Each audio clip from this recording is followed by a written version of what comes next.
Okay, all right. अब अपनी screen पर जल्दी से एक एक करके फिर से आपको news 24 today's Chanakya state analysis के आंकड़े दिखा रहा हूं। हमारा प्रिडिक्शन, हमारा अंदाजा, हमारी भविष्यवाणी क्या है। आज एग्जिट पोल्स का दिन है, 3 तारीख को नतीजे आएंगे, लेकिन उससे पहले सटीक तस्वीर न्यूज 24 आपको हमेशा दिखाता आया है। राजस्थान की तस्वीर देख लीजिए, 101 सीटों के साथ कांग्रेस पार्टी सत्ता में वापस आ रही है। मामूली बहुमत है, लेकिन ऐसा लगता है अशोक गहलोत का जादू राजस्थान में चल रहा है। बीजेपी 89 सीटों पर है, ±12 इसमें कर लीजिएगा। अन्य 9 एक सीट पर चुनाव बाकी है। अब आइए मध्य प्रदेश। मध्य प्रदेश में सरप्राइजिंगली हैरानी की बात है कि बीजेपी 151 सीटों के साथ, इतने बड़े बहुमत के साथ सत्ता में वापसी कर रही है।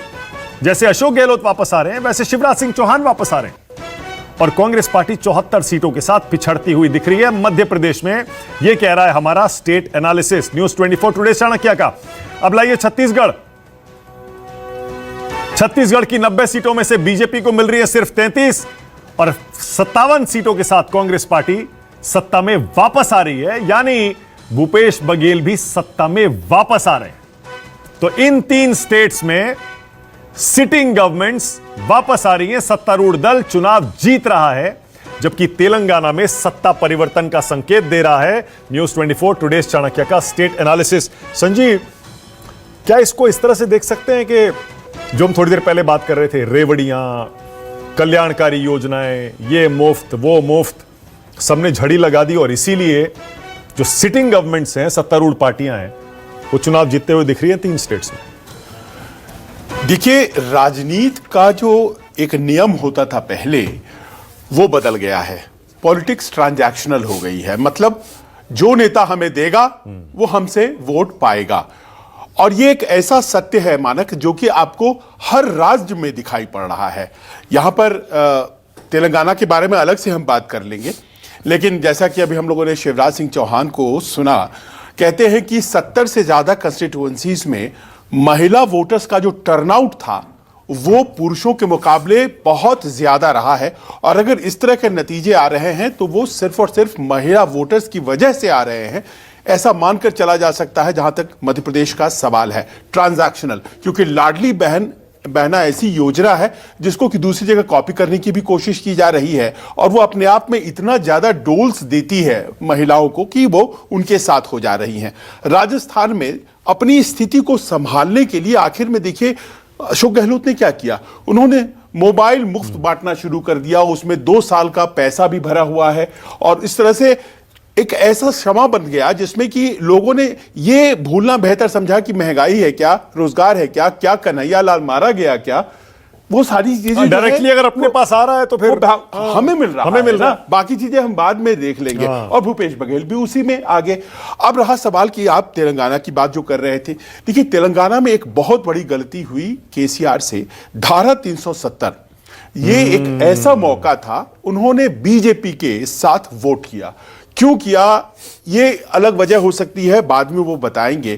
लेकिन पहला जो ये शक जो वहां के लोगों में पड़ा, और खासतौर पर मुस्लिम समुदाय में, कि क्या भारतीय जनता पार्टी के साथ है, ये बी टीम वाला जो एंगल था, वो तो पहले असदुद्दीन ओवैसी के साथ ज्यादा लगा हुआ था। वो असदुद्दीन ओवैसी के वहां पर सहयोगी भी हैं, दोनों एक दूसरे के। अब देखिए जुबली हिल सीट की बात कर लेते हैं। जुबली हिल सीट में अजहरुद्दीन लड़ रहे हैं, तो वहां पर तो असदुद्दीन ओवैसी अपना उम्मीदवार उतारते हैं, लेकिन गोशा महल सीट जो है वहां से बीजेपी के राजा सिंह लड़ रहे हैं, वहां अपना उम्मीदवार नहीं देते हैं।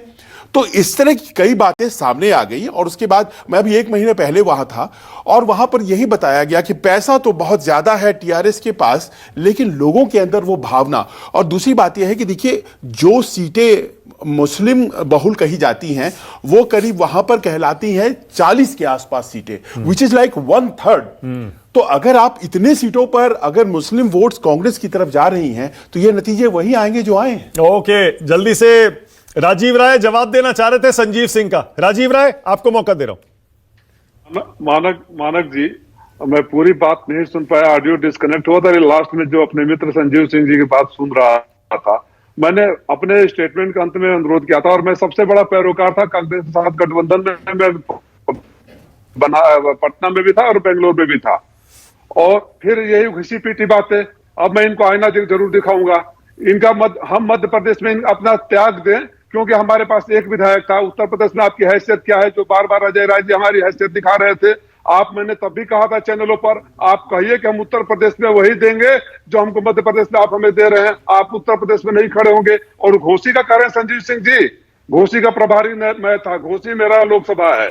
और आप अपने याददाश्त दुरुस्त कर लीजिए, भीतर की बात मत बोलवाइए। अजय राय जी से मेरी क्या बात हुई थी जब मैं चुनाव में बुलाया था? 2012 वोट मिले थे आपको 2022 के चुनाव में। Okay Sanjeev Singh, quick response. देखिए ये बहस मुझे पता है नेवर एंडिंग है, रात भर चल सकती है कांग्रेस और सपा की बहस, लेकिन जल्दी से संजीव सिंह। आपके प्रवक्ता कहते रहे अलका लंबा 4 दिन पहले बोली कि जिस थाली में खाते हैं उसी थाली में छेद करते हैं। अगर आपकी यही भाषा है, तो आप जैसे लोग और आप जैसे प्रवक्ता लोग मेरे जैसे पैरोकारों को डिमोरलाइज करते हैं। हमारी थाली में इतना है कि 2 रोटी न दे तो अमेठी रायबरेली, फिर बोल रहा हूं, सूख जाओगे। कांग्रेस राजनीतिक रूप से कुपोषण की शिकार उत्तर प्रदेश में। ओके संजीव सिंह, जल्दी से अहंकार संजीव बोलिए। मत बोलिए। वो देख रहे लोग उत्तर प्रदेश में जो भारतीय जनता पार्टी को हराना चाहते हैं। हैसियत क्या रह गई आपकी? आजमगढ़ में आपको हार मिली थी, मुलायम सिंह यादव की क्षेत्र था। रामपुर में क्या मिला था आपको? आपकी हैसियत तो बताया लोगों ने ना।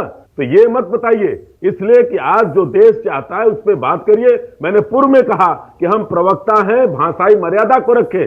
हमारे सिर्फ नेतृत्व को तय करना और इंडिया गठबंधन। ओके एक सेकेंड, दिग्विजय सिंह कुछ कह रहे हैं, ये सुनते हैं। इंडिया टुडे की 3 तारीख को। ओके दिग्विजय सिंह, आपको पता ही होगा इस पूरे चुनाव प्रचार में मीडिया से बचते रहे। अब ये कह रहे हैं 3 तारीख को बात करेंगे। मेरे पास फिलहाल इस बुलेटिन में टाइम खत्म हो रहा है, एक ब्रेक लेना है, लेकिन ब्रेक पर जाने से पहले आपको बता दें मोटा मोटा जो है हमारे स्टेट, ये जो पीछे आप देख रहे हैं न्यूज़ 24 टुडेज चाणक्य, अपना रिकॉर्ड है एग्जिट पोल्स में, हमारा इतिहास है, क्रेडिबिलिटी है।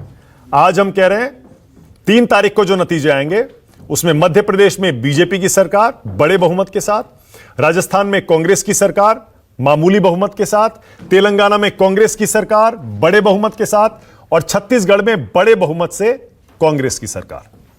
ये 4 हमारे प्रेडिक्शंस हैं। 3 तारीख को देखते हैं क्या होता है। फिलहाल एक छोटा सा ब्रेक ले रहे हैं।